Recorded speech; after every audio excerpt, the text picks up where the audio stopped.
Ako ay lubos na humahanga sa ipinakita mong kasipagan at pagmamahal para sa iyong pamilya. Maraming salamat Thank you. sa pagbabahagi ng iyong simpleng buhay at kwento. Tandaan na hindi pa dito nagtatapos ang iyong pangarap, kundi ito ang magandang simula. Thank you po, Kuya. Bago ka lumabas yung, panoorin mo ang iyong naging paglalakbay sa loob ng aking bahay. Yung una kitang nakilala bilang isang tahimik na binata galing Zamboanga. Waalaikumsalam, Kuya. Nabitbit ang munting pangarap na mabago ang buhay ng iyong pamilya. Yung mga pangarap ng tatay ko, kaya kung pa rin, kahit wala na siya. Lumaki ka man, nasalat sa material na bagay, nag-uumapaw naman ang iyong swerte sa pagkakaroon ng isang malaki at masayang pamilya. Yung bilin po ng tatay ko, huwag daw mapabayaan yung mga kapatid ko po at saka nanay po. At sa paglipas ng mga araw, mas lalo mong naipakilala ang iyong sarili. Sa likod pala ng mga mahiyaing ngiti ay nagtatago ang isang makulit, palabiro Lah, patay na tinalam! at masiyahin yung. Dahil dito, mas nakilala kang mabuti ng iyong mga kasama at nakabuo kayo ng espesyal na pagkakaibigang babaunin hanggang sa labas ng aking bahay. Yung nagtapos man dito ang iyong pananatili, baunin mo sana ang mga masasayang alaala na iyong nabuo sa loob ng aking bahay. Naway patuloy mong abutin ang iyong mga pangarap. Keep on smiling, Yong.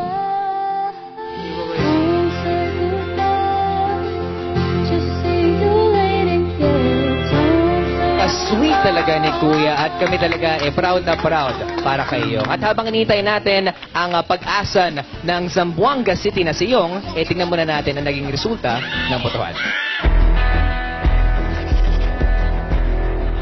Si Maymay po, ang ating third lucky son, ay nakakuha ng 54.57 of her votes at ang ating last evictee na si Yong ay merong 45.43 of your votes.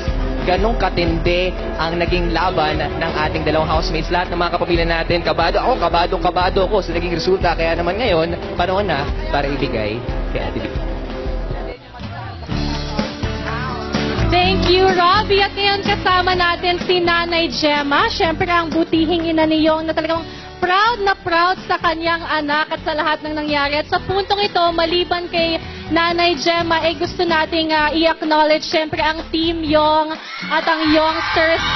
Alam natin na ang hirap, grabe ang pinagdaanan ninyong effort para bumoto para kay Yong. Kaya naman sa Team Yong at Team Maymay, nako, good job sa lahat ng mga boto na binigay ninyo. At eto na mga kapamilya, salubungin na natin siya maligayang pagbabalik sa outside world, Yong!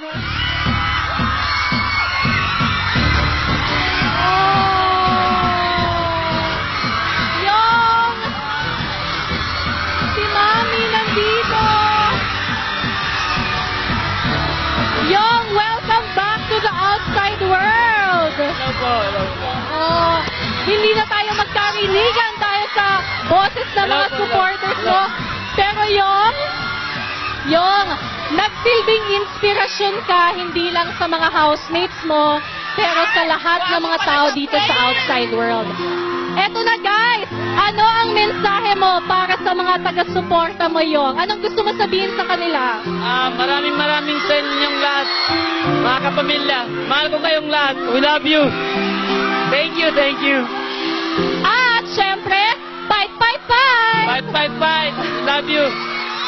Grabe ang suporta ng Team Yong at maraming salamat, brother. Hindi pa tapos ang kwentuhan dahil makakasama pa natin si Yong sa PBB Online World 7 p.m. sa Lunes. At ngayon naman mga kapamilya, may espesyal na mensahe si Kuya para sa kanyang pangatlong lucky